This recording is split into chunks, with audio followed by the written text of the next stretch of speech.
Yes, it's me, it's Big Steve. I'm still here, I'm still alive. I'm on the road to recovery. First of all, I just like to say a massive thank you to everybody who commented on Paul's videos or previous videos and sent us messages. I've had messages sent to us on Instagram and Facebook and things like that. I didn't realise there was that many of you cared, to be fair, but honestly, thank you very much. It really meant a lot. It did help us get through the days I was in hospital because it was horrible in hospital, as you can imagine. But yes, I'm on the mend. I'm back home now, being looked after by my wife. Still got a way to go in the recovery, but I'm on the right direction, and that's it really. Just thank you for all the messages of support. I reckon within a few weeks I'll be back to normal, back to annoying Paul and take the piss out of him, and being on more videos for you. I've missed quite a few talking points, so I thought I'd just quickly run through them now. Just to give my opinion on it. Paul's give his, so I like to give mine as well because it's normally different to Paul's. But start off with Ross Stewart contract talks. Still not being signed, still nothing being agreed. We've heard rumours about what's being proposed, what's being offered. He's not happy, they're not happy. Nobody knows the exact facts, apart from Ross Stewart, his agent, and the club. There's lots of social media posts, pages on Facebook, on Twitter, people saying, oh, this is a disgrace, this is a disgrace. Nobody knows now. So I'm not going to get all excited about it. Speakman and Mowbray have said that they're confident that it'll get sorted and that Ross Stewart's not going to be going anywhere. And for me, that's good enough for me. We've still got him on contract for the 18 month. We are in talks with him about giving him an improved deal. My opinion is give him what he wants, make him the highest paid player at the club, because the way things are at the minute, he is the most important player in our squad. I don't think there's any question in that. Me personally, I would say, yeah, give him what he wants, but obviously at the same time, you've got to keep it within the mould of the club, the way that we're heading things. You don't want to be saying you're going to stick to these rules and you're going to stick to these budgets and this is the way we're going to do things, and then just blow it all out of the water for one person. But I do believe the deal will get sorted. Speakman's confident of it, which puts confidence in me. So I'm not worried about it. Ross Stewart's going to be, he's still our player. He will be after January. And I firmly believe that he is going to sign a new deal, and he will be attached to us for years. Obviously, Paul did the live stream. I was on the chat while I was wrapped up at home. I couldn't go to the match because I wasn't fit enough. I wasn't well enough. Sorry, wasn't fit enough. I wasn't going to be playing. I wasn't well enough to go to the match because I still get a bit short of breath when I'm doing things. And as you all know, going to a Sunderland game and trying to stay calm and collected isn't really a specialty of mine. I do like to get carried away and tend to get a bit excited. So under orders from my wife and my mother, I had to stay at home and watch the game at home, which, as we all know, panned out. We got beat 3-1. We started off very well. Started off playing some good football. We had a foot in the game. We were playing good football. We knew what to expect from Swansea. And yes, obviously the talking point was Luke O'Nine's red card. Now in the chat, when I first seen it, I was like, no chance. But I've seen it back several times and it was a blatant straight red card. There was no denying it. The referee was absolutely howling. Me personally, I thought it was a penalty minutes before that on Ahmad. I've seen other referees give their opinions on it and they said that they didn't believe there was enough contact to make it worthy of a penalty. But regardless of that, we didn't get it. And Luke O'Nine's challenge was dangerous and it was definitely a red card. That was the changing point in the game. We know what kind of football Swansea play. It's possession based. And against 10 men, it was going to be an uphill challenge, and they did their job well, and they deserved to come away with a win at the end. Yes, the referee was howling, but being down at 10 men against a team like Swansea is, let's be honest, as soon as we went down to 10 men, I thought, well, that's it, we're done. But we kept on fighting. The 10 players on the pitch kept on fighting. We went 1-0 down.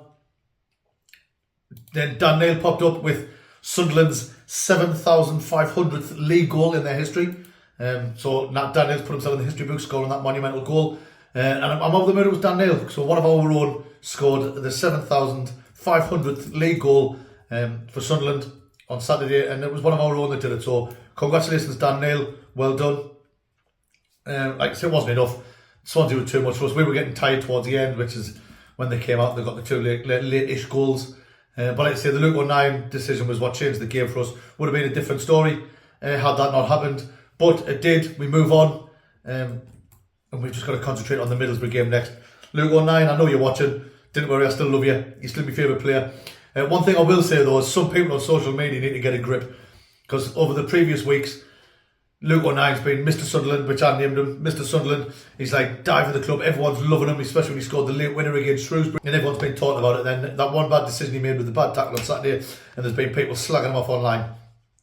Those people need to get a grip. They need to remember all the good things. Even the best of footballers make bad decisions, which could cost the team, but you get over it. Things happen, you know what I mean? And the amount of abuse I've seen him getting, it's uncalled for. And quite frankly, I won't stand for it with my Luke. Okay, so Luke, still love you. Can't wait until you're back from suspension and you can hit the ground running again. Right, moving on to transfer rumours. Obviously, we're linked with lots of people, but the ones I'm going to talk about is that Joe Gelhardt, striker from Leeds. I'm surprised to see us linked with him, to be fair. I know he's a young lad.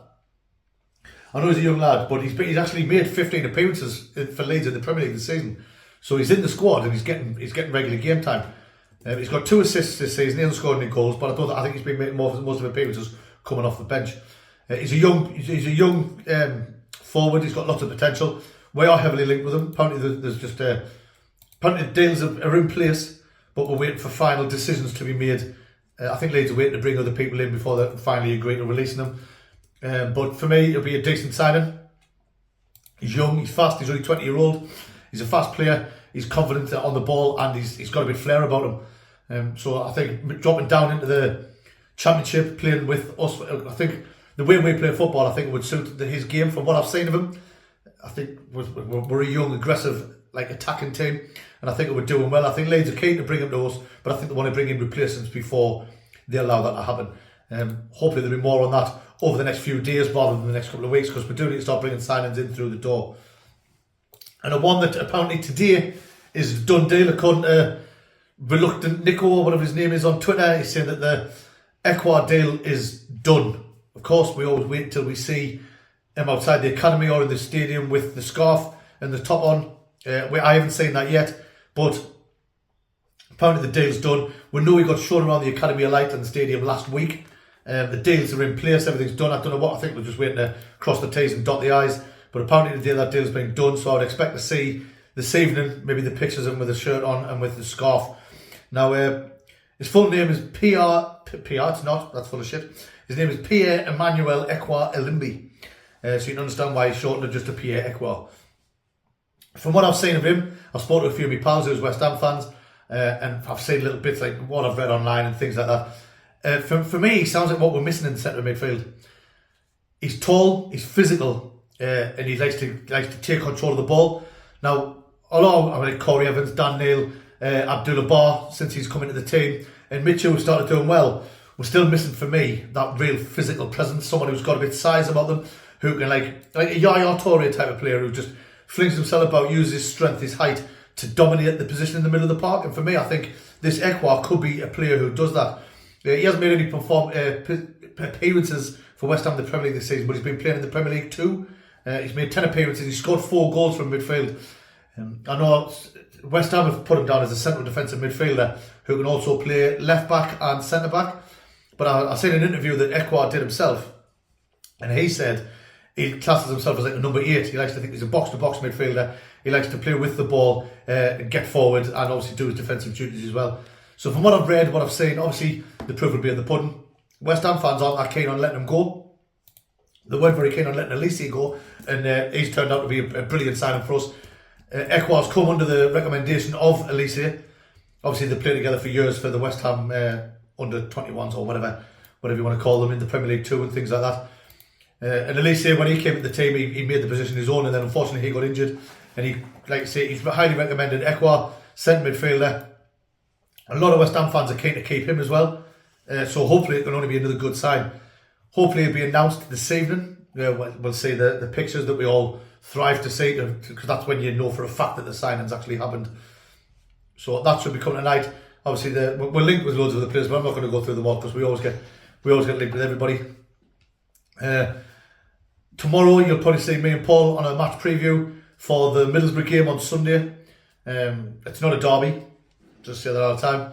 Apparently loads of people still call it, Carrick's calling it a derby, the Middlesbrough fans are calling it a derby. It's not a derby, but regardless, we'll still be coming up with a match preview about the game, about we'll generally wait until Mowbray's done his press conference, so we'll know a bit more about the team, who's available and things like that.